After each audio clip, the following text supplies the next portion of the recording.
నమస్తే, welcome to prime 9 special debate. ఇటీవల ఉపాసన కామినేని చేసిన వ్యాఖ్య, మహిళలు కెరీర్ కోసం ఎగ్స్ ఫ్రీజ్ చేసుకోవచ్చు, ఇది ఒక హెల్దీ ఆప్షన్. ఇది దేశవ్యాప్తంగా పెద్ద చర్చకు దారితీసింది. ఇది నిజంగా మహిళల ఆరోగ్యంపై అవేర్నెస్ పెంచే స్టేట్మెంటేనా, లేక మహిళలపై కొత్త రకం సోషల్ ప్రెషర్ సృష్టించే ట్రెండా?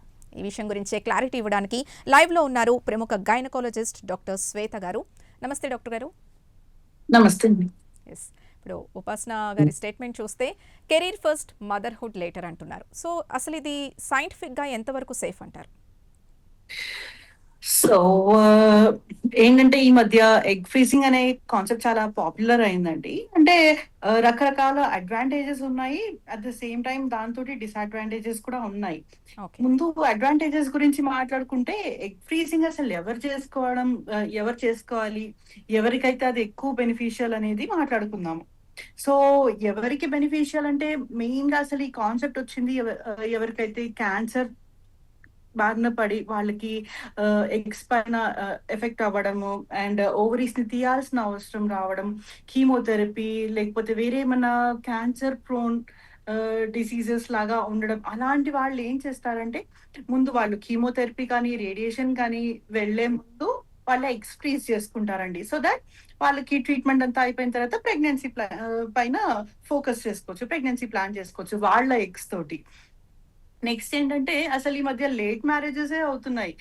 లేట్ మ్యారేజెస్ తోటి ఏంటంటే 20s 30s లో మ్యారేజెస్ అవుతున్నాయి కొందరికి. అంటే కెరియర్ పైన ఫోకస్ పెట్టుకుంటూ పర్సనల్ లైఫ్, హెల్త్ ని ఇదంతా కూడా పక్కకు నెట్టేయాల్సిన పరిస్థితి కూడా మనం చూస్తున్నాము. సో ఇది ఎంత వరకు కరెక్ట్ అనేది ప్రయారిటైజ్ చేసుకోవాలి. అంటే ప్రతి ఇండివిజువల్ దీని గురించి డెఫినెట్లీ ఆలోచించాల్సి వస్తుంది. ఇప్పుడు మనం ఉన్న పరిస్థితులలో ఏంటంటే రకరకాల ఇన్ఫెక్షన్స్ కానీ కొత్త కొత్త డిసీజెస్, అండ్ సర్ప్రైజింగ్లీ అసలు ఫీమేల్స్ కి ఎగ్ రిజర్వే పడిపోతుంది. కి పుట్టుకతోటి సర్టన్ నెంబర్ ఆఫ్ ఎగ్స్ ఉంటాయి, రాను రాను పీరియడ్స్ తోటి ఆ ఎగ్స్ అని నంబర్స్ అవన్నీ తగ్గి మెనోపాజ్ కల్లా అయిపోతాయి అనమాట. బేసికలీ అది కాన్సెప్ట్. సో ఉన్న ఎగ్స్ ని ఏజ్ పెరుగుతున్న కొద్దీ వాటిని ప్రాపర్ గా యూటిలైజ్ చేసుకోవాలి. ఎందుకంటే ఏజ్ పెరుగుతున్న కొద్దీ దానిలో చాలా మార్పులు వచ్చి ఎగ్ క్వాలిటీ తగ్గడం కానీ, రకరకాల కొత్త డిసీజెస్, అంటే మోర్ దాన్ 35 ఉన్న వాళ్ళకి డౌన్ సిండ్రోమ్ లాంటి, అంటే బేబీస్ కి డౌన్ సిండ్రోమ్ వచ్చే రిస్క్ కానీ, ఇలాంటి అబ్నార్మల్ ఎంబ్రియోస్ ఫామ్ అయ్యే సిచ్యువేషన్ కూడా చూస్తున్నాం. అండ్ ప్రెగ్నెన్సీలో కూడా రిస్క్ ఆఫ్ మిస్క్యారేజెస్ ఇలాంటివి కూడా చాలా చూస్తున్నాము. సో ఈ ఎగ్ ఫ్రీజింగ్ అనేది అందరూ కన్సిడర్ చేయనక్కర్లేదండి. ఎవరికైతే నిజంగానే ఇంపార్టెంట్ ఉంటుందో, అంటే నిజంగానే వాళ్ళకి రేపొద్దున ప్రెగ్నెన్సీ అవ్వడం కష్టంగా ఉంటుందా, లేకపోతే ఎగ్ క్వాలిటీ పైన ఎఫెక్ట్ అయ్యే పరిస్థితి ఉందా, కీమోథెరపీ దాని వల్ల, రేడియేషన్ వల్ల ఓవరీస్ డ్యామేజ్ అయ్యే పరిస్థితి ఉందా, వాళ్ళకైతే definitely it's a good option. సరే, నెక్స్ట్ వచ్చేసి కొందరికి ఏంటంటే కెరియర్ పైన మరీ క్రూషియల్ ఫేజ్ ఆఫ్ లైఫ్ ఉంటారండి. ఆ టైంలో కెరియర్ కి ఇంపార్టెన్స్ ఇవ్వాల్సి ఉంటుంది. సో అప్పుడు ఏంటంటే ఎగ్ ఫ్రీజింగ్ కి వెళ్ళొచ్చు. కాకపోతే ఏంటంటే it's always better for them to consider planning for pregnancy అన్నమాట. ఎందుకంటే వాళ్ళకి ఇప్పుడు ప్రెగ్నెన్సీయే కాదు, ప్రెగ్నెన్సీలో వచ్చే కాంప్లికేషన్స్ ని కూడా అడ్రస్ చేసుకోవాల్సిన అవసరం ఉంది.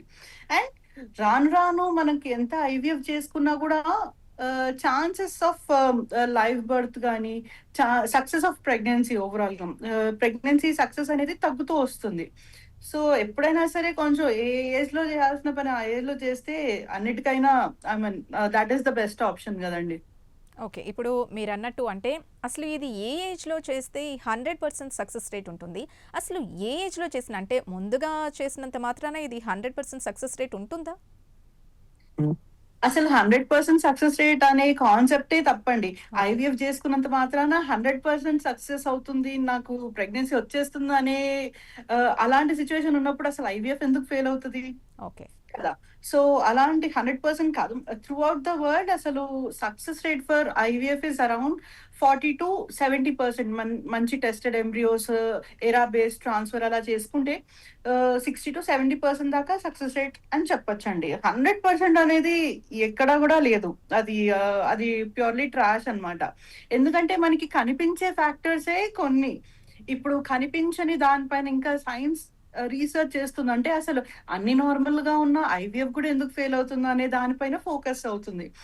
సో ఇప్పుడు దర్స్ lots of research going on అనమాట. ఓకే. అసలు ఈ ప్రొసీజర్స్ అని అంటే ఇప్పుడు మీరన్నట్టుగా ఐవీఎఫ్ తీసుకున్నా కూడా, ఇప్పుడు ఈ ఎగ్స్ ఫ్రీజింగ్ తీసుకున్నా కూడా, సో ఇవన్నీ అసలు అఫోర్డబులేనా? ఇది అసలు సాధారణ మధ్యతరగతి మహిళలకు ఇవి అందుబాటులో ఉన్నాయా? లేదా నిజంగానే ఈ స్టేట్మెంట్స్ కూడా సెలబ్రిటీస్ నుంచి వస్తున్నట్టు ఇవి సెలబ్రిటీస్‌కే పరిమితమైన ప్రొసీజర్సా? లేదండి. ఎగ్ ఫ్రీజింగ్ అనేది అఫోర్డబులే. ఏంటంటే మనం స్టిమ్యులేషన్‌కి, ఇంజెక్షన్స్‌కి కొంచెం ఎక్స్‌పెన్సివ్ ఉంటాయి. అండ్ మెయిన్‌గా మనం టార్గెట్ చేసేది అన్ని కూడా ఫాలికల్స్ ప్రాపర్‌గా గ్రో అయ్యి, వాటిని చిన్న సర్జరీ లాగా ఉంటుందన్నమాట. వి రిట్రీవ్ ద ఎగ్స్ వెజైనల్లీ. ఒక అంటే ఒక్కొక్కసారి వెజైనల్ అప్రోచ్ లేకపోతే అబ్డామినల్‌గా ఎగ్స్ కలెక్ట్ చేసుకొని ఫ్రీజ్ చేసుకుంటాము. రకరకాల సెంటర్స్‌ని బట్టి ఫ్రీజింగ్ అమౌంట్ ఉంటుంది. మరీ అంత ఎక్కువైతే అవ్వదు. అఫోర్డబుల్ అంటే తులం బంగారంకి అఫోర్డబిలిటీ ఉన్నప్పుడు ఆబ్వియస్‌లీ ఇది మంచి ఆప్షన్. ఎవరికైతే కెరియర్ పైన ఫోకస్ పెట్టుకోవాలనుకున్నారో, లేకపోతే ఎవరన్నా యూఎస్ ఎళ్తున్నారు, మంచి ఆపర్చునిటీ వచ్చింది. వాళ్ళలా అది వదులుకోలేరు. అలా అని ప్రెగ్నెన్సీని ఆహ్, ఫర్దర్‌గా పోస్ట్‌పోన్ చేసుకోలేరు. అలాంటి వాళ్ళకి ఇది బెటర్ ఆప్షన్. అఫోర్డబుల్ ఆప్షనే ఉంటుందది. Depends on centre to centre అండి. యావరేజ్‌గా మెడిసిన్స్, ఇంజెక్షన్స్ అవన్నీ కలుపుకొని అరౌండ్ బిట్వీన్ 1-2.5 దాకా. Depending on case to case, person to person. అసలు రిజర్వే లేని వాళ్ళకి హై ఎండ్ ఇంజెక్షన్స్ వాడాలి. అది ఇండివిడ్యువల్ బేస్ అవుతుంది. అంటే ఇట్ డజంట్ గో బియాండ్ అంటే 10,00,000, 20,00,000 అలా అవ్వదండి. ఇది సింపుల్ ప్రొసీజర్. అఫోర్డబుల్ ప్రొసీజరే. ఓకే. ఇందులో అంటే ఫెయిల్యూర్స్ కానీ, సైడ్ ఎఫెక్ట్స్ కానీ ఎలా ఉంటాయి? ప్రాపర్‌గా కంట్రోల్డ్‌గా స్టిమ్యులేషన్ చేసుకుంటే పెద్దగా సైడ్ ఎఫెక్ట్స్ ఏమీ ఉండవండి. పేషెంట్స్ చాలా కంఫర్టబుల్ గానే ఉంటారు. ఇప్పుడు అన్నీ గూడా లేటెస్ట్ మెడికేషన్ వచ్చింది. పెయిన్‌లెస్ ఇంజెక్షన్స్ వచ్చాయి. అండ్ ఇప్పుడు ఇంకా గూడా లేటెస్ట్‌గా ఏంటంటే నీడిల్ ఫ్రీ ఇంజెక్షన్స్ కూడా వచ్చాయి. సో, అలాంటి ఆప్షన్స్ ఉన్నాయి. డెఫినైట్‌లీ వాళ్ళకి అంత ఇబ్బందయితే ఏమి ఉండదండి. ఓకే. అసలు ఈ ఆప్షన్‌ని మిస్‌యూజ్ చేసుకునే అవకాశం లేదంటారా? మిస్‌యూజ్ జేసుకునే ఆప్షన్ అంటే చేసేవాళ్ళు ఆహ్, చేస్తారు. అది దానిపైన మనము ఎక్కువ ఫోకస్ జేయకుండా ఏంటంటే, మనము ఉన్న దాంట్లో ఎవరికైతే నిజంగా అవసరమో వాళ్ళు డెఫినైట్‌లీ ఆప్షన్‌కెళ్తే బెటర్ అండి. అండ్ రాను రాను ఆయన్ని గూడా ఎగ్స్ ఉండవు కదా! ఇప్పుడు ఒక person wants to plan for pregnancy at 35-40 అనుకోండి. కాకపోతే ఇప్పుడు now that when they are in there early 30స్ వాళ్ళకి ఫ్రీజింగ్ బెటర్ ఆప్షన్. రాను రాను 35-40 ఇయర్స్‌కి వాళ్ళకి ఏఎంహెచ్ అనేది ఓవేరియన్ రిజర్వ్ అన్నమాట. అది కూడా పడిపోయే అవకాశాలుంటాయి గాబట్టి, సో, ఉన్న ఆప్షన్స్‌కి మిస్‌యూజ్ అంటే ఇంకా చేసే వాళ్ళని బట్టి అది ఉంటుంది. దాని గురించి మనం let's not go into the details of thought. Okay. మనం పాజిటివ్ దానిలో ఉన్న బెనిఫిట్స్‌ని కన్సిడర్ చేసినా గూడా ఎవరికైతే నిజంగా వాళ్ళకి అంటే క్యాన్సర్ పేషెంట్స్‌కి నేను చూసాను గూడా. బ్రెస్ట్ క్యాన్సర్ అయినా, ఓవేరియన్ క్యాన్సర్ వీళ్ళలో కొంచెం ఇంటెన్సివ్ ట్రీట్మెంట్స్ ఉంటాయన్నమాట. సో, వాళ్ళకి దే ఆర్ హావింగ్ బేబీస్ అండి నౌ. ఓకే. అసలు అంటే ఇప్పుడు దీన్నొక మార్కెటింగ్ స్ట్రాటజీగా ఇప్పుడు కొన్ని ఫెర్టిలిటీ సెంటర్స్ దీన్ని యూజ్ చేసుకునే ఛాన్స్ లేదా? సక్సెస్ రేట్‌ని చూపించి. సక్సెస్ ఇప్పుడు మెయిన్‌గా ఎగ్ ఫ్రీజింగ్ అంటే జస్ట్ ఎగ్స్‌ని కలెక్ట్ చేసుకొని అది ఫ్రీజ్ చేసుకొని పెట్టుకుంటాం అంతే. వాటికి కూడా అంటే మాక్సిమం ఒక 5-10 ఇయర్స్ దాకా కూడా ఫ్రీజ్ చేసుకోవచ్చండి. ఇప్పుడు దాన్ని తీసుకొని కలెక్ట్ చేసుకొని మిస్‌యూజ్ చేసుకోవడం అనేది వాళ్ళకి ఎట్లాగో ప్రాపర్‌గా వి హావ్ సర్టెన్ గైడ్‌లైన్స్. వాళ్ళ ప్రకారం మీకిన్ని ఎగ్స్ వచ్చాయి. ఇన్ని మెచ్యూర్ ఎగ్స్ ఉన్నాయి. వీటిని ఫ్రీజ్ చేస్తున్నామని ఒక క్లారిటీ ఉంటే దాన్ని మిస్‌యూజ్ అయ్యే స్కోప్ తక్కువగానే ఉంటుంది కదండీ అక్కడ. ఓకే. అసలిప్పుడు ఈ స్టేట్మెంట్ తర్వాత ఇప్పుడు ఇది ఒక ఎంపవర్‌మెంట్ టూల్‌గా చూస్తున్నాం. కానీ ఇప్పటి వరకు నిజంగా అవసరం ఉన్నప్పుడే ఈ ఐవీఎఫ్ ట్రీట్మెంట్స్ కానీ వీటి వరకు వెళ్తున్నాం. కానీ ఇప్పుడు ఈ స్టేట్మెంట్ తర్వాత ఎలా చూడాలి? నిజంగా దీన్నొక ఎంపవర్‌మెంట్ టూల్‌గా చూడాలా? లేకపోతే మెడికల్ ఆప్షన్ అంటే ఆ నీడ్ ఉన్నప్పుడే ఈ ప్రొసీజర్‌కి వెళ్ళడం కరెక్ట్ అంటారా? మీరేమంటారు? నీడ్ ఉన్నప్పుడు వెళ్ళడం 100% కరెక్ట్. అండ్ చెప్తున్నాను గదా! కెరియర్ పైన ఫోకస్ చేయాలనుకుంటే కొంతవరకు డిలే చేసుకోవచ్చు. కానీ don't prolong it for years together. Unnecessarily you will land in problems. And ఇక్కడ అఫోర్డబిలిటీ ఇష్యూ గురించి కూడా మనం మాట్లాడుకోవాల్సి ఉంటుంది. ఎందుకంటే అందరూ అఫోర్డ్ చేయలేరు ఐవీఎఫ్‌కి. అందరూ ఎగ్ ఫ్రీజింగ్‌కి అఫోర్డ్ చేయలేరు. అలాంటి వాళ్ళకి ఇది చాలా ఏంటంటే దూరపు కొండల్లాగా అనిపిస్తుంది. So, when they cannot afford they వాళ్ళకి ఇంకా ఆప్షన్ ఉండదు కదండీ! ఉన్నప్పుడే ఇంకా ఎగ్ ఫ్రీజింగ్ అనే ఆప్షన్ కాకుండా ఇంకా నేచురల్ మెథడ్స్ లేకపోతే simpler versions of ovulation induction అలాంటి వాటికి వెళ్తారనమాట వాళ్ళు. ఓకే. అసలు ఈ ప్రొసీజర్స్ చూసుకుంటే లాంగ్ టర్మ్‌లో మహిళల శరీరంపై ఎలాంటి ప్రభావాలు చూపిస్తాయి? దీనికి కంట్రోల్డ్‌గా స్టిమ్యులేషన్ చేసుకొని అంటే కొందరి కాంప్లికేషన్స్ ఏంటంటే హైపర్ స్టిమ్యులేషన్ అయిపోయి పేషెంట్స్ రీనల్ ఫెయిల్యూర్ లాగా వర్స్ట్ కేస్‌లో డెత్స్ కూడా అయ్యే అవకాశాలున్నాయి. ఎంతైనా ఇది సర్జికల్ అంటే surgery and anaesthesia related complications దాన్ని మనం అవాయిడ్ చేయడానికి అవ్వదు కానీ, జాగ్రత్తగా స్టిమ్యులేట్ చేసుకొని కేర్‌ఫుల్‌గా చేసుకుంటే ప్రొసీజర్ అంత సైడ్ ఎఫెక్ట్స్ అయితే ఏమీ ఉండవు. ఎందుకంటే ఇప్పుడు ఎగ్ ఫ్రీజింగ్ కాదు. ఐవీఎఫ్‌లో కూడా అదే చేస్తాం. జస్ట్ దట్ మనం స్పెర్మ్‌తో కలపం ఇక్కడ. అంతే. ఓకే. స్పెర్మ్ మేల్ ఫ్యాక్టర్ మాత్రం ఉండదు. ఒక్కొక్కసారి అంటే ఫీమేల్స్‌కి ఎట్లా అంటే I don't want to get married but I want to have children. ఈ కల్చర్ కొత్తగా వస్తుంది కదా! మన దగ్గర అంటే వెస్టర్న్ ఇన్‌ఫ్లూయెన్స్ తోటి సింగిల్ పేరెంట్‌గా ఉండడానికి కూడా కొందరు ఇష్టపడుతున్నారు. Maybe due to various reasons వాళ్ళ ఎమోషనల్ ఇష్యూస్ అయినా, ఫ్యామిలీ ఇష్యూస్ అయినా ఏదైనా అయ్యుండొచ్చు. ఆర్ ప్రీవియస్‌గా ఏమన్నా రిలేషన్‌షిప్‌లో ఫెయిల్యూర్స్ అలా ఉన్న వాళ్ళేంటంటే single parent they can also go for egg freezing అండి. ఓకే. అసలు ఇలాంటి టెక్నిక్సో లేకపోతే టెక్నాలజీ అప్డేట్ అవ్వడం వల్ల ఈ న్యాచురల్ ప్రాసెస్‌కి దూరం అవుతున్నట్టు అనిపించడం లేదా? యాహ్! నేచురల్ ప్రాసెస్ మనకి ఆల్‌వేస్ అవైలబుల్. వీటిని ఇప్పుడు మన టెక్నాలజీని మనం అంటే 2 విధాలుగా యూజ్ చేసుకోవచ్చు. ఎవరికైతే మనము దాని నుంచి మనం పాజిటివ్ ప్రోస్ తీసుకుంటామో వాళ్ళకది బెనిఫిట్‌గా అవుతది. ఎవరైతే the other side of the coin చూస్తారో వాళ్ళకి డెఫినైట్‌లీ అది ఎలా మిస్‌యూజ్ అవుతుంది. దాని వల్ల ఆబ్వియస్‌లీ నష్టాలే జరుగుతాయి. So, we have to be choosy. Okay. యాక్చువల్‌గా అసలు ఈ 35 ఏజ్ తర్వాత ఫెర్టిలిటీ అనేది తగ్గుతుంది. So, yes. అప్పుడు ఈ ఆప్షన్ యూజ్ చేసుకోవాలంటారా? లేదు ముందే అంటే ఏది బెటర్ ఆప్షన్ అంటారు? సో, 20స్‌లో ఫ్రీజ్ చేసుకోవడం బెటర్ అండి. ఓకే. 20స్‌లో 20-30 ఏజ్‌లో ఫ్రీజ్ చేసుకోవడం బెటర్. 30 తర్వాత అంటే ఎగ్ క్వాలిటీ కూడా తగ్గుతుంది. ఏఎంహెచ్ కూడా తగ్గుతుంది. 20స్‌లో రిట్రీవ్ చేసుకున్నన్ని ఎగ్స్ 30స్‌లో రాకపోవచ్చు. అండ్ 35 తర్వాత ఫర్దర్‌గా పడిపోతుంది దాని క్వాలిటీ. ఇంకా 40 తర్వాత అసలు ప్రెగ్నెన్సీకి ప్లాన్ చేసుకోవాలి. ప్రెగ్నెన్సీ రిలేటెడ్ కాంప్లికేషన్స్ కూడా ఉంటాయి. అప్పుడసలు నంబర్ ఆఫ్ ఎగ్స్ మెనోపాజ్‌కి దగ్గరలో ఉంటారు కాబట్టి ఆయన్ని కూడా ఉండవు. And egg quality, embryo quality కూడా రేపు పొద్దున అది అంటే ఎగ్ ఫ్రీజింగ్ చేసిన తర్వాత ఎప్పుడు దాన్ని ఫెర్టిలైజ్ చేసుకుంటారు? ఎప్పుడు స్పెర్మ్‌తో కలుపుతారు? అది కూడా అక్కడ పెద్ద పాయింట్ కదా!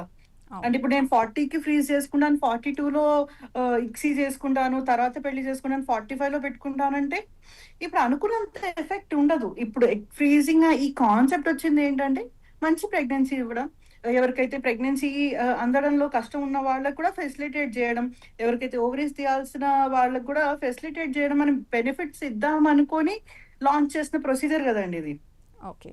సో, 40స్ తర్వాత చూసి గూడా అంటే there is no point in freezing eggs beyond 40 అని నా పర్సనల్ ఫీలింగ్ అండి అది. ఇప్పుడు ఈ స్టేట్మెంట్ నిజంగా అంటే ఈ ఎగ్స్ ఫ్రీజింగ్ అనే ప్రొసీజర్ ఇది నిజంగా మహిళలలో అంటే వ్యక్తిగత నిర్ణయంగా ఉంటుందా? వాళ్ళు స్వతహాగా ఆ నిర్ణయం తీసుకునేట్టుగానే ఉంటుందా?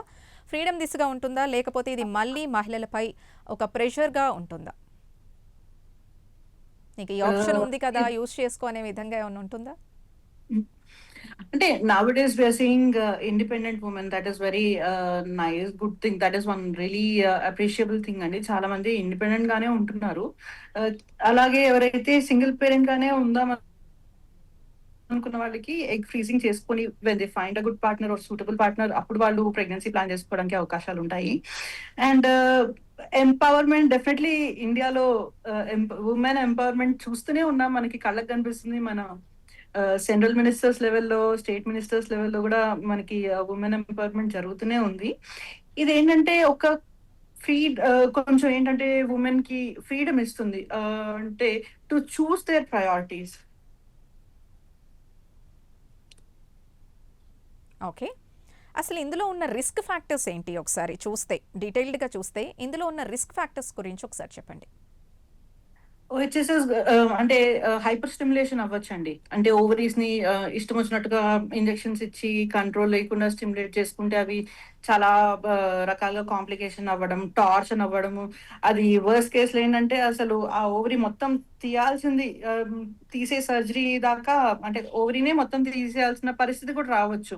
ఓకే. అండ్ బ్లీడింగ్ అవ్వచ్చు, ఆర్టరీస్‌ని హిట్ అవ్వచ్చు, ఏదైనా ఇంటర్నల్ ఆర్గన్ డ్యామేజ్ అవ్వచ్చు. ఇది కొంచెం సర్జరీ పరంగా రిస్కీ ప్రొసీజరే. ఎవరికైతే అనెస్థీషియా ఇష్యూస్ ఉంటాయో అనెస్థీషియా పడకపోవడం వల్ల అలాంటి ప్రమాదాలు కూడా జరగచ్చండి. అండ్ స్టిమ్యులేషన్ చేసినప్పుడు హార్మోనల్ చేంజెస్ అయ్యి ఒక్కొక్కసారి కిడ్నీస్ ఫెయిల్ అవ్వడం కానీ, బ్రెయిన్ లో క్లాట్ అవ్వడము, హార్ట్ లో క్లాట్ అవ్వడము, డెత్స్ కూడా అవ్వచ్చు. So okay. ఇది ఒక సింపుల్ ప్రొసీజరే కాకపోతే దీనికి అసోసియేటెడ్ రిస్క్ ఇష్టం వచ్చినట్టు కంట్రోల్ గా చేయకపోతే చాలా ప్రాబ్లమ్స్ లో ల్యాండ్ అవుతారండి ఫీమేల్స్. ఓకే. అంటే ఇది ఒక డాక్టర్ సజెషన్‌తోనే వెళ్ళాలి తప్పించి ఇష్టానుసారంగా హండ్రెడ్ వెళ్ళకూడదంట. పర్సెంట్ 100% అండి. Only when they are fit for oocyte facing they have to get evaluated first. అసలు వాళ్ళ స్టేటస్ ఏంటి? ఎలా ఉన్నాయి? ఓవరీస్ ఇవన్నీ కూడా వేరే అసోసియేటెడ్ ఇన్ఫెక్షన్స్ ఉన్నాయా? అలాంటివి ఏమైనా ఉంటే మాత్రం అండర్ డాక్టర్ సూపర్విజన్ ముందుకెళ్లాల్సి ఉంది. కొంతవరకు వాళ్ళు డెసిషన్ తీసుకోవచ్చు కానీ డాక్టర్ రోల్ ఇక్కడ ఎక్కువ ఉంటుందండి. ఓకే. ఇప్పుడు ఈ స్టేట్మెంట్ తర్వాత అంటే ఉపాసన గారి స్టేట్మెంట్ తర్వాత ఎగ్ ఫ్రీజింగ్ ఈ స్కూల్ అంటూ సోషల్ మీడియాలో కూడా బాగా ట్రెండ్ అవుతుంది స్టేట్మెంట్. సో దీన్ని ఎలా చూడాలి? అసలు ఇందులో ఎంత హైప్ ఉంది? ఎంత సైన్స్ ఉంది? సో ఎవరికైతే మంచి బ్యాకప్ ఉంటుందో, అంటే హెల్త్ రిలేటెడ్ గా ఫైనాన్షియల్ సపోర్ట్ ఉంటుందో వాళ్ళకు, అండ్ కెరియరే ఫస్ట్ ఇంపార్టెంట్ అన్న వాళ్ళకి యా డెఫినెట్లీ. కానీ తర్వాత తర్వాత if you want to plan for pregnancies in your 40s, you will have to be ready to face the complications to. Okay. ఇప్పుడు IVF లాగే ఈ ప్రాసెస్‌లో కూడా రిపీటెడ్ సైకిల్స్ ఉంటాయా? చేసుకోవచ్చండి. చేసుకోవచ్చు. ఐవీఎఫ్ లాగే హ్మ్. ఒక సైకిల్ అయిపోయిన తర్వాత సర్టెన్ నెంబర్ ఆఫ్ ఎగ్స్ వస్తాయి కదా! నెక్స్ట్ సైకిల్ ఏంటంటే వాళ్ళ పీరియడ్ వచ్చిన తర్వాత మళ్ళీ కొత్తగా రిక్రూట్ అవుతూ ఉంటాయి కొత్త ఫాలికల్స్. ఎవ్రీ సైకిల్‌తో కొత్త ఫాలికల్స్ రిక్రూట్ అవ్వడం జరుగుతుంది. సో, అవి కలెక్ట్ చేసుకోవచ్చు. ఓకే. ఇప్పుడు అసలు మీరేమంటారు ఈ స్టేట్మెంట్‌ని? దీన్ని యువత ఎలా చూడాలంటారు? ఇది డేంజరస్‌గా మారే అవకాశం ఉందా? లేదు నిజంగానే హెల్ప్ అయ్యే దిశగానే ఉంటుందా? నౌ-ఏ-డేస్ మనం క్యాన్సర్స్ ఇలాంటివి ఎక్కువ చూస్తున్నామండి. సో, ఎర్లీ స్టేజ్‌లో ఒకవేళ క్యాన్సర్ లాంటివి లేదంటే ఏమన్నా రియలీ డెడ్లీ డిసీజెస్ వాళ్ళకి వచ్చి రేపొద్దున వాళ్ళకి ఈ ఇష్యూస్ ఫెర్టిలిటీ ఇష్యూస్ అరైజ్ అయ్యే అవకాశాలు ఉన్నవాళ్ళు they have to consider this. It's a very nice option for them అండి. కానీ కెరియర్ వైస్ కూడా కొంతవరకు ఏంటంటే ఓకే. మనం చూడొచ్చు. 30-35 ఆ టైం వరకు ఓకే. చూసుకోవచ్చు. దాని తర్వాత అంటే చేసి కూడా అంత యూజ్ ఏముండదు. అంత బెనిఫిట్ వాళ్ళు పొందలేరు కదండీ! ఈ ప్రొసీజర్ ఇంత తీసుకొని, ఇంత ఖర్చు పెట్టుకొని, when you undergo some procedure అది సర్జరీ, అనస్థీషియా ఇవన్నీ తీసుకొని ఎగ్స్ రిట్రీవ్ చేసుకొని ఫ్రీజ్ చేస్తారు కదా! దాని తర్వాత మరి తొందరగా యూజ్ చేసుకోకపోతే దేర్ ఇస్ నో పాయింట్. ఇంకా చేసుకొని వేస్ట్ కదండీ ప్రొసీజర్. అవును. సో, ఇప్పుడు మరి అలాంటి ఇది వాళ్ళకి హ్మ్. డెఫినైట్‌లీ ఇది మంచి ఆప్షన్ అండి. ఓకే. మరి ఇప్పుడు ఇదేమన్నా అంటే మెంటల్ హెల్త్ పరంగా ఇదేమన్నా స్ట్రెస్ క్రియేట్ చేస్తుందా ఈ ప్రొసీజర్ అన్నది? అలాగే అసలు ఇందులో ఫ్యామిలీ సపోర్ట్ ఎలా ఉండాలి? 100% ఫ్యామిలీ సపోర్ట్ ఉండాలండి. ఫ్యామిలీ సపోర్ట్ లేకుండా అసలు ఏమీ చేయడానికి ఉండదు. ఎందుకంటే పొరపాటున వాళ్ళు కాంప్లికేషన్స్‌లో ల్యాండ్ అయితే ఫ్యామిలీయే గదండీ చూసుకోవాలి. అవును. ఎవరైతే ఈ ఎగ్ ఫ్రీజింగ్‌కి అంటే ఒకవేళ పార్ట్నర్ ఉంటే హస్బెండ్ సపోర్ట్ అండ్ లేదంటే పేరెంట్ సపోర్ట్, గార్డియన్ సపోర్ట్ వీళ్ళందరి సపోర్ట్ ఉండి తీరాల్సిందే. Because someone has to know ఇది ఇన్ఫార్మ్డ్ ప్రొసీజర్ ఇది. ఇవి ఐ మీన్ దొంగసాటుగా చేయాల్సిన ప్రొసీజర్ కాదు. ఇది ప్రాపర్‌లీ ఇన్ఫార్మ్డ్ విత్ ప్రాపర్ కన్సెంట్స్ తీసుకొని మాత్రమే ముందుకెళ్ళాలండి ఈ ప్రొసీజర్‌కి. అండ్ నోయింగ్ ద కాంప్లికేషన్ ఇవన్నీ కూడా ముందుగానే తెలుసుకోవాలి. ఏం కాంప్లికేషన్స్ వస్తాయి? రేపొద్దున నాకేం చేస్తున్నారు? ఏంటి ప్రొసీజర్ అన్ని ఇవన్నీ తెలుసుకొని మాత్రమే ముందుకెళ్ళాలి గానీ రాండమ్‌గా చలో నేను ఎగ్స్ ఫ్రీజ్ చేస్తానంటే అలా కాదు. అది వర్కౌట్ అవ్వదండి. ఓకే. ఇప్పుడు ప్రెజెంట్ ఇండియాలో దీనికి సంబంధించి ఎలాంటి ఆప్షన్స్ అవైలబుల్‌గా ఉన్నాయి? అంటే అందుబాటులోనే ఉన్నాయా? డెఫినెట్‌లీ ప్రతి ఐవీఎఫ్ సెంటర్‌కి కూడా ఎగ్ ఫ్రీజింగ్ అనే ఆప్షన్ ఓకే. వాళ్ళు if you want to freeze your eggs వాళ్ళు హెల్ప్ చేస్తారండి. కానీ whether you are a fit candidate, whether you really need అసలు మీకు అవసరమా ఎగ్స్ ఫ్రీజ్ చేసుకోవడం అనేది వాళ్ళు అనలైజ్ చేసుకొని ఆబ్వియస్లీ డాక్టర్స్ ఏంటంటే ఫస్ట్ నీకు న్యాచురల్‌గా ప్రెగ్నెన్సీ ఛాన్సెస్ ఉన్నప్పుడు యూ హ్మ్. గో ఫర్ న్యాచురల్లీ అన్నట్టుగానే చెప్తారు గదండీ. అన్లెస్ ఇట్ ఈస్ లేదండి నేను ఖచ్చితంగా వెళ్ళాలి. ఇప్పుడు at this point of time నాకు కెరియర్ ఇంపార్టెంట్ లేదంటే మా ఇంట్లో పరిస్థితులు డిఫరెంట్‌గా ఉన్నాయి. లేదంటే నేను డివోర్సీని నాకు మ్యారేజ్ అవ్వట్లేదు. ఇంకా టైం పడుతుంది. ఐ హావ్ టు సెటిల్ అని చెప్పి అనే వాళ్ళకి మాత్రం ఇంకా ఫస్ట్ ఫ్రీజ్ చేసుకుంటేనే రేపు పొద్దున వాళ్ళకి అందే ప్రెగ్నెన్సీ బెటర్‌గా ఉంటది. ఎందుకంటే ఆ ఏజ్‌లో ఆ పర్టిక్యులర్ టెంపరేచర్‌లో ఫ్రీజ్ చేస్తారండి. -196 లిక్విడ్ నైట్రోజన్‌లో ఫ్రీజ్ చేస్తారనమాట ఎగ్స్. దాన్ని లైఫ్ టైమ్ వచ్చేసి అరౌండ్ 5-10 ఇయర్స్ వరకు యూజ్ చేసుకుంటే బెస్ట్. And okay. ఫ్రీజ్ చేసుకున్నన్ని కూడా ఎంబ్రియోస్‌గా తయారవ్వవండి. అవి వాటిలో మెచ్యూర్ ఎగ్స్ కి మాత్రమే స్పర్మ్ కలుపుతారు. అందులో ఎన్ని డెవలప్ అవుతాయి, వాటిని ట్రాన్స్ఫర్ చేసుకుంటే ఎంతవరకు ప్రెగ్నెన్సీ వస్తుంది, ఇవన్నీ కూడా మనం కన్సిడర్ చేయాలి. ఇప్పుడు 10 ఎగ్స్ ఫ్రీజ్ చేసుకున్నంత మాత్రాన 10 ప్రెగ్నెన్సీస్ రాకపోవచ్చు, 0 కూడా అవ్వచ్చు. సో ఇట్స్ నాట్ దట్ అన్ని ఫ్రీజ్ చేసుకున్న ఎగ్స్ అన్ని ప్రెగ్నెన్సీస్ లో ల్యాండ్ అవుతాయన్న అది కూడా కరెక్ట్ కాదు. ఓకే. ఇప్పుడు ఇదే విషయాన్ని తీసుకుంటే అంతకుముందు కూడా మనం చూసాం. ఐవీఎఫ్ లాంటి ట్రీట్మెంట్స్ కూడా కొన్ని చాలా మార్కెట్‌లో మిస్‌యూజ్ అవుతున్న సందర్భాలు మనం చాలా చూసాం. దీన్ని అంటే Yes. ఇప్పుడు అర్బన్ మహిళలైతే ఓకే. ఇదే రూరల్ గ్రామీణ మహిళలు అంటే దీన్ని ఎలా అంటే 2 డిఫరెన్షియేట్ చేయాలంటే మీరేం చెప్తారు? రూరల్ మహిళలకి ఫస్ట్ ఆఫ్ ఆల్ అసలు ఎగ్ ఫ్రీజింగ్ అనే ఆప్షన్ వాళ్ళకి తెలుసో లేదో కూడా మనకు తెలీదండి. హ్మ్. ఒకవేళ వాళ్ళు నిజంగానే అంటే సెలబ్రిటీస్ చెప్పిన వీడియోస్ ఇవన్నీ చూసుకొని వాళ్ళు తెలుసుకోవడానికి, వాళ్ళు నాలెడ్జ్ గెయిన్ చేయడానికి డెఫినెట్‌లీ వాళ్ళని అంటే డాక్టర్స్‌ని అప్రోచ్ అవుతే వీళ్ళు డెఫినెట్‌లీ హెల్ప్ దెమ్ అండి. అసలు ఏంటి ప్రొసీజర్, నీకు అవసరమా లేదా? ఏంటి ఎంతవరకు కరెక్ట్ అనేది చూసుకుంటారు. వాళ్ళకి కూడా మేబీ ఏమైనా రీజన్ ఉండొచ్చండి. ఏమైనా డివోర్సీస్ ఇలాంటి వాళ్ళు కూడా ఉండొచ్చు. రూరల్ ఏరియాలో గూడా ఇప్పుడు డివోర్సెస్ కామన్ గానే అవుతున్నాయి. అండ్ సింగిల్ పేరెంట్స్ ఇలాంటివి అక్కడ కూడా చూస్తున్నామండి. సో, అలాంటి వాళ్ళకి వాళ్ళ ఫ్యామిలీని కౌన్సిల్ చేసి, లేదు ఇలాంటిది ఒక ఆప్షన్ ఉంటుంది అని ఎక్స్‌ప్లెయిన్ చేస్తే మేబీ దే కెన్ డెఫినెట్‌లీ దీని నుండి బెనిఫిట్స్ పొందొచ్చండి. యెస్. డాక్టర్ గారు ఫైనల్‌గా మహిళల కోసం ఇందులో ఉన్న ఒక మెడికల్ ట్రూత్ అండ్ మిస్‌కన్సెప్షన్ రెండింటి గురించి ఒక్కసారి వివరించండి. ట్రూత్ ఏంటంటే ఎగ్స్ ఫ్రీజ్ చేసుకోవచ్చండి. కాకపోతే కంట్రోల్డ్‌గా స్టిమ్యులేషన్ చేసుకోవాలి. ప్రాపర్ డాక్టర్ ఉండాలి. అండ్ ప్రాపర్ ఐవీఎఫ్ రిజిస్టర్డ్ సెంటర్స్‌లో మాత్రమే చేయించుకోవాలండి. అండ్ బికాస్ ఎవ్రీ మంత్ మేము సబ్మిట్ చేస్తూ ఉంటామనమాట. ఏఆర్‌టీ వాళ్ళకి ఏంటంటే ఎన్ని చేసాము, ఏం సైకిల్స్ చేసాము ఇవన్నీ కూడా. So, proper IVF centre you need to be choosy with your doctor. And ఇష్టం వచ్చినట్టు అన్‌కంట్రోల్డ్ స్టిమ్యులేషన్ అలాంటివైతే ఓహెచ్ఎస్ఎస్‌లో ల్యాండ్ అయ్యి కాంప్లికేషన్స్‌లో ల్యాండ్ అవుతారు. అండ్ అఫోర్డబుల్ ఆప్షనే అండి. నిజంగా ఎవరికైతే రేపొద్దున ట్రీట్మెంట్స్‌కి వెళ్ళాలి, పెద్ద ట్రీట్మెంట్స్‌కెళ్ళాలి అనుకున్న వాళ్ళు ఎగ్ ఫ్రీజ్ కన్సిడర్ చేయడం is a very nice option అండి. సెలబ్రిటీస్ కొందరు అలా చేస్తున్నారు. కాకపోతే వాళ్ళకేంటంటే వాళ్ళు they are choosy between their career as well as their pregnancy. వాళ్ళకి ఫైనాన్షియల్‌గా అండ్ మెడికల్ వైస్ ఇవన్నీ సపోర్ట్ ఉంటుంది కాబట్టి okay. But not everybody is celebrity. మనం కామన్ మ్యాన్ లాగా ఆలోచించాలి. సో, మనకెంత వరకు beneficial whether we would really get benefited from this అన్నట్టుగా మీ డాక్టర్‌తో కన్సల్ట్ చేసి మాత్రమే చేయాలి. సైడ్ ఎఫెక్ట్స్ అంటే ఇది ఆపరేటివ్ ప్రొసీజర్ కాబట్టి లోపల ఆర్గన్స్‌కి డ్యామేజ్ అయ్యే అవకాశాలు కానీ, లేకపోతే బ్లీడింగ్ కానీ, ఇంటర్నల్ బ్లీడింగ్, అన్‌కంట్రోల్డ్ స్టిమ్యులేషన్స్‌లో ఒక్కొక్కసారి డెత్స్‌ని కూడా చూస్తూ ఉంటాము. సో, జాగ్రత్తగా మంచి సెంటర్‌లో ప్రాపర్ కన్సెంట్ తోటి చేయించుకోవడం బెటర్. ఓకే. ఇప్పుడు అసలు అంటే ప్రెజెంట్ లైఫ్ స్టైల్‌లో ఈ వర్క్ ప్రెషర్ బాగా పెరుగుతుంది. సో, అసలు మనకి 100% దానివల్లే ఇప్పుడు ఈ సంతాన సాఫల్యత వీటి సమస్యలొచ్చేవి కూడా మన కరెక్ట్. వర్క్ స్టైల్ వల్లే, లైఫ్ స్టైల్ వల్లే. సో, ఇప్పుడు ఈ కరెక్ట్. ఎగ్ ఫ్రీజింగ్‌ని వాళ్ళెలా చూసుకోవాలి? సో వాళ్ళకి అంటే ఏఎంహెచ్ అనేది ఒక టెస్ట్ ఉంటుందండి. ఏఎంహెచ్ అలాంగ్ విత్ ఒక బేస్‌లైన్ స్కాన్, అసలు నా యూట్రస్ ఎలా ఉంది? ఓవరీస్ ఎలా ఉన్నాయి? ఇందులో ఎగ్స్ ఉన్నాయా? ఫాలికల్స్ ఉన్నాయా? వెదర్ నా ప్రెగ్నెన్సీ ఎంత తొందరగా ప్లాన్ చేసుకోవాలి అంటే ఇమ్మీడియేట్‌గా యాక్షన్ తీసుకోవాలా? లేదంటే కెన్ ఐ వెయిట్ అనేది మనకు ఒక ఐడియానిస్తుంది. సో దాని ప్రకారం ఇప్పుడున్న స్ట్రెస్‌కి ఏంటంటే లాట్స్ ఆఫ్ హార్మోనల్ చేంజెస్ వల్ల ఉన్న రిజర్వ్ కూడా పడిపోతుంది. డ్రాస్టిక్‌గా 20స్‌లో కూడా ఐవీఎఫ్ చేయాల్సిన పరిస్థితి వస్తుందండి. సో, ఇలాంటి వాళ్ళేంటంటే, ఒకసారి మీరు ప్రెగ్నెన్సీ డిలే జేసుకోవాలనుకుంటే, ఒక్కసారి ఎవాల్యుయేట్ చేయించుకోండి. బేసిక్ బ్లడ్ టెస్ట్, ఒక స్కాన్ ఇవన్నీ ఏంటంటే హెల్ప్ అవుతాయి. ఎంత తొందరగా మనం ప్రెగ్నెన్సీ ప్లాన్ జేసుకోవాలి అనేది. సో, స్ట్రెస్ డెఫినైట్‌లీ తగ్గించుకోవాలి. అన్ని ప్రొఫెషన్స్‌లో ఈ మధ్య స్ట్రెస్ ఉంది. You need to focus on your health and life style అండి. ఎందుకంటే ఒక్కసారి హెల్త్ డ్యామేజ్ అవ్వడం స్టార్ట్ అయితే, అది మళ్ళీ రివర్స్ అవ్వడం అంత ఈజీ గాదు. రెగ్యులర్‌గా ఎక్సర్సైజ్ చేయాలి. Walking and fresh fruits, vegetables, take lots of water. మధ్య మధ్యలో అంటే సెడెంటరీ లైఫ్ స్టైల్‌కి కొంచెం దూరంగా ఉండండి. Avoid smoking, alcohol, drugs and ఇవన్నీ కూడా కొంచెం అవాయిడ్ చేసుకునేలా చూసుకుంటే మీకు కొంతవరకైనా బెనిఫిట్ దొరుకుతుందండి.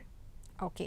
అసలు ఇప్పుడు ప్రెజెంట్ జనరేషన్‌కి మీరు ఎలాంటి సజెషన్ ఇస్తారు? అంటే ఓకే. అంటే ముందు తరాల వాళ్ళు ఎట్లైనా కూడా ఏ టైంకి అది జరిగితేనే మంచిది అనే ఇదిలోనే ఉంటారు. కరెక్ట్. సో, వాళ్ళకంటే ఎర్లీ మ్యారేజ్, ఎర్లీ మదర్‌హుడ్ వాళ్ళు అలా ఉన్నప్పుడు ఇప్పుడు ప్రెజెంట్ జనరేషన్ ఇలాంటి ఆప్షన్స్ చూపించి వాళ్ళని ఎలా కన్విన్స్ చేయాలంటారు? మీరు ఎలాంటి సజెషన్ ఇస్తారు? మన పెద్దవాళ్ళు చెప్పింది అంటే ఓకేలే మా ఇష్టం అని చెప్పి అనుకున్న వాళ్ళు ఒక్కొక్కసారి రిగ్రెట్ అయ్యే ఫేజ్‌లో ఉంటారండి. ఒక్కోసారి మ్యారేజ్ అయిన వెంటనే కన్సీవ్ అయిన వాళ్ళు కూడా లేదు we are not ready for pregnancy అని దాని వాళ్ళు సొంతంగా టాబ్లెట్స్ వేసుకోవడం, ఎంటీపీ పిల్స్ వేసుకోవడం ఇలాంటివి కూడా చూసాం. కాకపోతే ద సేమ్ కపుల్ 5, 6 ఇయర్స్ దాకా కూడా మాకు ఇంకా ప్రెగ్నెన్సీ అవ్వట్లేదు అని వాళ్ళు రిగ్రెట్ అవుతున్నారు. ఆ ఫేజ్‌లోకి మీరెళ్ళకండి. సో, తొందరగానే మ్యారేజ్ చేసుకోండి. Career is important. At the same time your family is also important. మీరు తొందరగా ప్లాన్ చేసుకోవాలి అండ్ కెరియర్‌ని కూడా సైమల్టేనియస్‌గా చూసుకోవాలి. నౌడేస్ everybody is working. Working women proportion చాలా ఎక్కువైపోయింది కదా! సో, ప్రయారిటైజ్ యువర్‌సెల్ఫ్ అండి. మీ గోల్స్‌ని ప్రయారిటైజ్ చేసుకోండి. మీ ఫ్యామిలీని ప్రయారిటైజ్ చేసుకోండి. యూత్ డెఫినైట్‌లీ ఏంటంటే ఐడియల్‌గా 20స్ between 20-25 that is the ideal age for marriage. 21 అని చెప్పాలి యాక్చువల్‌గా. 21 టు మేబీ 26-27 దాకా తీసుకోవచ్చండి. దాని తర్వాత ఆబ్వియస్‌లీ కాంప్లికేషన్స్ దానిలాగానే ఉంటుంది. ప్రపోర్షనేట్‌గా వస్తూనే ఉంటాయి. ఓకే. సో, అస్ తొందరగా మ్యారేజ్ చేసుకొని తొందరగా మరీ ఎక్కువ గ్యాప్ ఇవ్వకుండా వెంటనే ప్రెగ్నెన్సీ ప్లాన్ చేసుకుంటే మీకు ప్రెగ్నెన్సీ రిలేటెడ్ కాంప్లికేషన్స్‌ని కూడా కొంతవరకు అవాయిడ్ చేసుకోగలుగుతారు. ఓకే. ఇదొక మార్కెటింగ్ స్ట్రాటజీలో పడకుండా ఎలాంటి జాగ్రత్తలు పాటించాలి? అంటే ఆ ట్రాప్‌లో పడకుండా మన ఆలోచన విధానం ఎలా ఉండాలి? యాహ్! సో, మనకి మనం ప్రయారిటైజ్ జేసుకోవాలండి. మనకేది important at that point of time. నేనెప్పుడు ప్లాన్ చేసుకున్నాను ప్రెగ్నెన్సీ, నేనెప్పుడు పెళ్లి చేసుకోబోతున్నాను, నాకున్న ప్రాబ్లమ్స్ ఏంటి, నా ఫ్యూచర్ ఎలా ఉండబోతుందని you should have because everybody is educated. చాలా వరకు అందరూ ఎడ్యుకేటెడ్ గానే ఉన్నారు. వాళ్ళకి తెలుసు వాళ్ళకేం కావాలో. కానీ అది మరి ఏంటంటే ఓకే మనకు ఆప్షన్ ఉంది గదా! చేసేసుకుందాం గదా! అని జెప్తే రేపొద్దున అయ్యే కాన్సిక్వెన్సెస్‌ని you should be ready to face those consequences. So, you need to think wise. Okay. Okay. మీరేమంటారు? అసలు ఇది సక్సెస్ అవుతుందా? అంటే ఇది ఒక పాజిటివ్ మోడ్‌లోనే వెళ్తుందా? అంటే కుటుంబం అంతా కన్విన్స్ అయ్యి ఈ ప్రాసెస్‌గా ముందుకు వెళ్తుందా? లేకపోతే ఇది ఒక మిస్‌లీడ్‌గానే, రాంగ్‌గానే వెళ్ళే ఆప్షన్ ఏమన్నా ఉందా ఇది? ఇలా పెద్ద ప్రాబ్లమ్స్ ఉన్న వాళ్ళకి ఇదొక మంచి ఆప్షన్. మంచి బెనిఫిషియల్ ఆప్షనే అవుతుందండి. నౌడేస్ ఏంటంటే అసలు ఇలాంటి ఒక ఆప్షన్ ఉందని తెలీదు. మనకేంటంటే సెలబ్రిటీస్ వాళ్ళు ఓకే. వాళ్ళు కూడా ఎగ్స్ ఇలా ఫ్రీజ్ చేసుకొని ఇలా చేసుకోవచ్చు. ఇలాంటి ఆప్షన్స్ ఉన్నాయని తెలియదు. Now that they have got some awareness okay. ఈ ఆప్షన్ కూడా మనం ఎక్స్‌ప్లోర్ చేయొచ్చు. We have this option. ఇది ట్రై చేయొచ్చు అన్న అవేర్‌నెస్ అయితే డెఫినైట్‌లీ తెలుస్తుందండి జనాలకి. అంటే రీచ్ ఎక్కువగా ఉంటుంది. సెలబ్రిటీస్ చెప్పేసరికి రీచ్ ఎక్కువ ఉంటుంది. అంటే నాట్ జస్ట్ అర్బన్ ఏరియా ఎవరికైతే ఇప్పుడు ఫోన్ ఉన్న ప్రతి వాళ్ళకి సోషల్ మీడియా యాక్సెస్ ఉన్నట్టు ఆల్మోస్ట్ ఇప్పుడు ఒక సెలబ్రిటీ చెప్పిన మెసేజ్ చాలా వైడ్ స్ప్రెడ్ అయ్యి అందరికి ఓకే. ఎంత పల్లెటూరులో ఉన్న వాళ్ళకి కూడా మొబైల్ ఇంటర్నెట్ ఆ ఫెసిలిటీ ఉన్నప్పుడు they definitely go through all these videos. వాళ్ళకి డెఫినెట్ గా కొంతవరకు ఐడియా ఉంటుంది. ఓకే ఈ ఆప్షన్ ఉంది అని చెప్పి వాళ్ళకి తెలుస్తుంది. అవేర్నెస్ పరంగా అయితే రీచ్ బాగుందండి.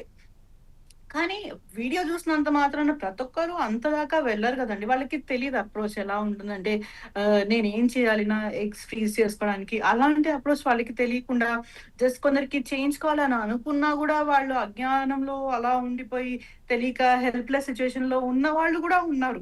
Not everybody who knows what this is would approach a doctor కదా!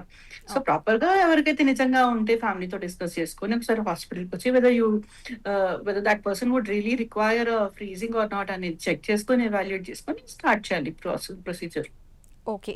ఒక ఎర్లీ ఏజ్‌లో ఈ ప్రాసెస్ చేశారు. ఎగ్స్ ఫ్రీజ్ చేసుకున్నారు. కానీ ఒక లేట్ ఏజ్‌లో ఒక 35 దాటాక ఈ ప్రాసెస్ స్టార్ట్ చేసుకుంటే అప్పుడు ఎలాంటి మెడికల్ కాంప్లికేషన్స్ ఒస్తాయి?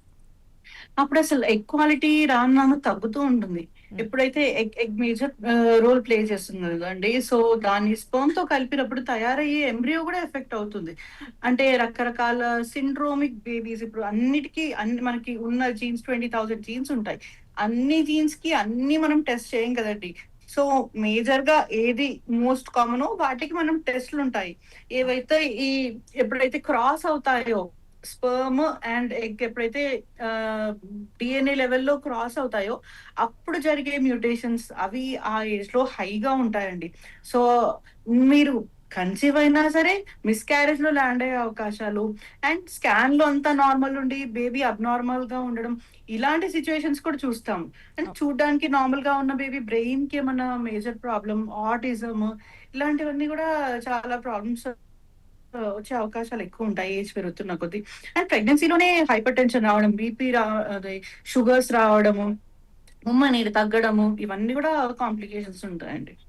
ఓకే. ఇప్పుడు ప్రెజెంట్ జనరేషన్ చూసుకుంటే కూడా వర్కౌట్స్ చేస్తున్నారు. సో, వాళ్ళ లైఫ్ స్టైల్ వేరేలా ఉంటుంది. అలాగే ప్రోటీన్ పౌడర్స్ అంటూ ఇంకా పిల్స్ తీసుకుంటూ ఉంటారు. So, yes. ఇలాంటి వాళ్ళకి ఈ ప్రాసెస్‌లో ఏమన్నా కాంప్లికేషన్స్ ఉంటాయా? అసలు వర్కౌట్ అయ్యే ఛాన్స్ ఉంటుందా?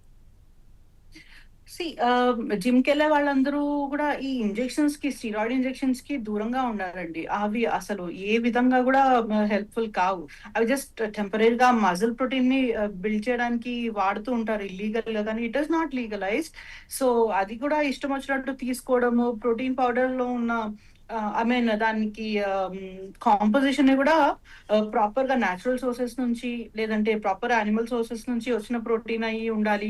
అండ్ దాని స్పెసిఫికేషన్స్ మెయింటైన్ చేసి టూ మెనీ ప్రిజర్వేటివ్స్ లేకుండా ఇలాంటివి ఉంటే ఓకే. వాళ్ళు సేఫ్. కానీ అదర్‌వైజ్ ఇష్టం వచ్చినట్టు ఇంజెక్షన్‌లు తీసుకొని దేర్ ఇస్ నో పాయింట్. వాళ్ళ బాడీ అంతా పాడవుతుంది. స్టీరాయిడ్ అంటే బాడీ అంతా యాక్ట్ చేస్తుంది. So, every organ would get some effect out of that అండి. ఓకే. సో, ఇప్పుడు అవన్నీ ఫైనల్ చాలా డేంజరస్. వాటికి దూరంగా ఉండండి. Focus on your home made food అండి. That is the best thing. Okay. ఇప్పుడు ఫైనల్‌గా ఈ సైంటిఫిక్ ట్రూత్స్ తీసుకుంటే మనం egg freezing, IVF, later maternity. So, మీరు ఎలా డిఫరెన్షియేట్ చేస్తారు? Egg freezing only when necessary. డిమాండ్‌ని బట్టి ఎగ్ ఫ్రీజింగ్‌కి వెళ్ళాలి. ఐవీఎఫ్‌ని గూడా ఇప్పుడు కపుల్స్ ఏంటంటే కొందరేంటంటే మేల్ ఫ్యాక్టర్ గూడా ఉంటుంది. అంటే పెళ్ళైన వెంటనే తెలుస్తుంది. వాళ్ళు ఈ మధ్య వచ్చిన అవేర్‌నెస్ తోటి వాళ్ళకి తెలుస్తది. కౌంట్స్ జీరోగా ఉన్నాయి. నేనెట్లా ఎళ్ళాలి? వాట్ నెక్స్ట్ అని జెప్పి. అలాంటి వాళ్ళు ఐవీఎఫ్‌కి irrespective of their marital life వాళ్ళెళ్ళొచ్చండి.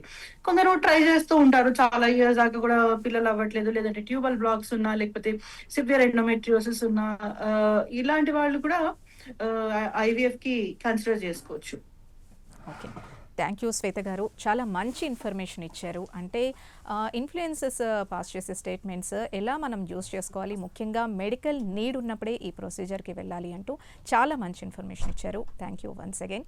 విన్నారు కదా శ్వేత గారు చెప్పినట్టు మీ శరీరం ఏం చెప్తుందో అది వినండి. ఆ శరీరం అవసరమైనప్పుడే అది కూడా మంచి డాక్టర్ సజెషన్‌లోనే ఏ ప్రొసీజర్‌కైనా వెళ్ళాలి. ఇది ఇవాల్టి స్పెషల్ డిబేట్. నమస్తే.